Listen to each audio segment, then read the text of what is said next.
Hey guys, it's your family here, and today we're going to be looking at AMD versus Intel. Which one should you buy?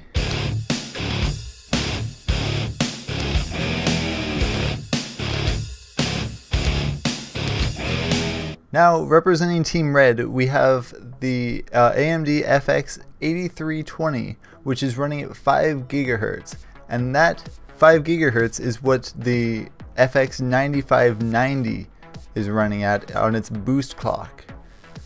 And then representing Intel, we have the i7 4790K running at stock speeds, completely stock. It does have a boost clock though of 4.4 GHz, which it was pretty much pinned at because I have a Corsair Corsair H100i GTX AIO liquid cooler cooling both AMD and Intel. I also have 16 gigabytes of DDR3 RAM for the system, and they will both be using the GTX 980 for the testing. So that's pretty much all the necessary specifications. Now in this first graph, hopefully I'm going to be putting the graph up here. In the first graph we have all the synthetic benchmarks. It looks a little funky, but it's all there. I had to do a little bit of multiplication for them just so that it looked normal. I also broke up AMD and Intel into low versus high settings because the main reason why I wanted to switch to Intel was because I noticed that I wasn't really getting any more FPS, and in some cases no FPS change or fewer FPS going from high settings to low settings. So Valley Benchmark is actually a really good representation of this, because going from high, which I was getting 80 frames per second in average, I went down to 75 by lowering the settings. Lowering the settings gave me fewer FPS. Seems pretty messed up, right? Now the 3D Mark scores are fairly self-explanatory. I didn't really have any control over high settings, low settings, or anything, so I thought it was just going to be a useful benchmark. It does have about an 18% increase on Intel rather than AMD, but other than that there isn't a whole lot left to say about it. I also didn't have a whole lot of control over Cinebench, but I thought that those numbers would be useful anyway. I got about a 23% increase going to Intel from AMD. I also forgot to mention that in the Valley benchmark, Intel did get more. I also forgot to mention that in the Valley benchmark, Intel got. I also forgot to mention that in the Valley benchmark, Intel didn't get a huge bump in FPS going from high to low, but it did go up, which is more than I can say for AMD, which went down 5 FPS. Now in the second graph I have the benchmarks for Theif. Now I should point out that these aren't necessarily benchmarks to say like, oh, you'll get this many FPS in this game because you're going to be playing this game so much and it's such a great game. That's not what this benchmark is really about. This whole video is about comparing AMD to Intel and seeing what percentages they're all getting, like percentage difference they're getting in games. So I'm just using like the easiest games I could get benchmarks in, just like Quick, Get In, Get Out, and these are the first games that came to my mind. I only got a couple. It should be good enough to demonstrate what I want in this video. Now if you look at the averages, AMD only got a 1.5 frame per second increase going from high settings to low settings, whereas Intel got a 13.7 frame per second increase going from high to low. 13.7 frames per second doesn't sound like a whole lot, but when you compare it to what what AMD got, that's more than 9 times what AMD got, like in boosts of performance. Now here are the numbers for GTA 5. Now I was kind of lazy on this one, because GTA 5, when you run the benchmark, it'll give you a whole like list of like high, medium, low, and everything for it. And I was just lazy and didn't want to convert all the low and high ones, so I just went with averages. I think it demonstrates the point pretty well.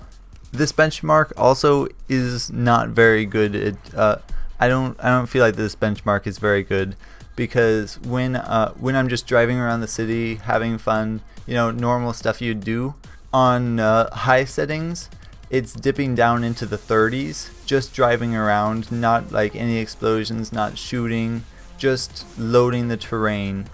And on low settings, it's also dipping down into the 30s. It's within 5 to 10 FPS from between high to low. I didn't really have the time or the, you know, I didn't really want to. I know, I'm lazy, I know. So I didn't include any benchmarks like that, so maybe in the future, I don't know. Now, I saved Tomb Raider for last because I always thought that Tomb Raider was more GPU intensive. I mean, you could throw a, what is it? I think that the Pentium G3258 is like $70. You can throw that at it and it'll get the same FPS as an i7 5960X with the same graphics card and everything. It'll perform pretty much like within like a frame or two of that $1,000 CPU. So I always assumed that you could like throw a potato at Tomb Raider and it would run just fine. And I guess to a certain extent it did at max settings. Now I also included Tomb Raider because I wanted to give a game that was really multi-core optimized, like I thought Tomb Raider really was. And so I thought I would be giving AMD the advantage here. So I was like, hey, give them that game. AMD will do fine in that game. And I guess I was kind of right, because in high settings, AMD did outperform Intel. I gotta say, within, I mean, it's like a frame or two, and it's like, I guess that could technically be margin of error, but because I only ran these tests once. I only ran one benchmark because, once again, lazy. And so that could actually be margin of error. I'm going to give this one to AMD though. AMD on high settings in Tomb Raider, AMD performs better. But then look at low settings. Low settings is a completely different story. Now I went the complete extreme and lowered everything down to minimum, like off or 0.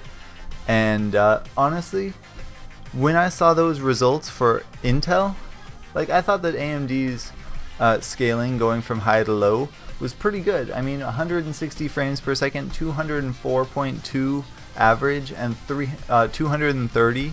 I thought that was pretty good, honestly. And then I go over to Intel, and I'm getting 308 minimum, 448.2 average, and 524 maximum. I mean, those are just ridiculous frame rates. You'd never be able to use that on at least what we have, the technology that we have now. We have the technology! Anyway, so honestly, I'm 2 parts away from having that, my old AMD system working. So I'm honestly kind of thinking about just buying those 2 parts and redoing, at the very least, redoing this test. Because, like, my monitor is over there in case you didn't know. Because, like, that seems like it's a lot. That seems like a really, really big difference for a game that I didn't think it was going to have that big of a difference in. So, like, did I do something wrong? Anyway, I guess it's time for my final thoughts. I still like AMD, and I will still recommend them to friends who want to save a little bit of money and also don't plan on really upgrading their PC past like an R9 280 or 280X, or maybe a GTX 960. But any higher than that, and I'm gonna have to go with Intel, especially if they are planning on going higher than 60 Hertz on their monitor, because a lot of these games are, you know, some of them are under 60 frames per second. Others you could like lower a couple. You might be able to lower a couple of the settings and get like a couple extra frames per second. But a lot of this, at that point, I just don't know. I don't really have the ability to test a lot of that stuff.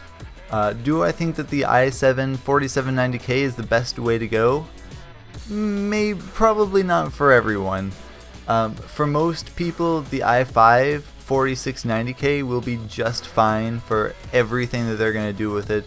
Gaming, surfing the web, you know, maybe some video recording. But if you're going to be doing a lot of live streaming, a lot of rendering, a lot of stuff like that, and you do have the extra money laying around, definitely get the i7. The i7's really good. But hey, I don't know. I've been wrong before. I was wrong about AMD apparently, so I don't know. Maybe I'm wrong about more things than I thought I was. Probably am.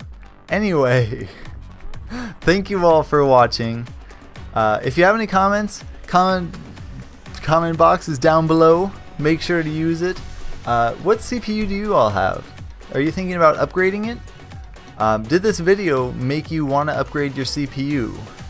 Did it give you any insight into how at least my PC works? Because I know it gave me a lot of insight into how my PC works. Just switching, like having the two chips to compare, gave me a lot of insight. I'd love to know what you guys all think down in the comments below. Or you could tweet me on, you know, tweet the Twitter at me, at IamFamily. There's a link down in the description, maybe. I don't know if I will. I'm kind of lazy like that. So, and I will see you all later.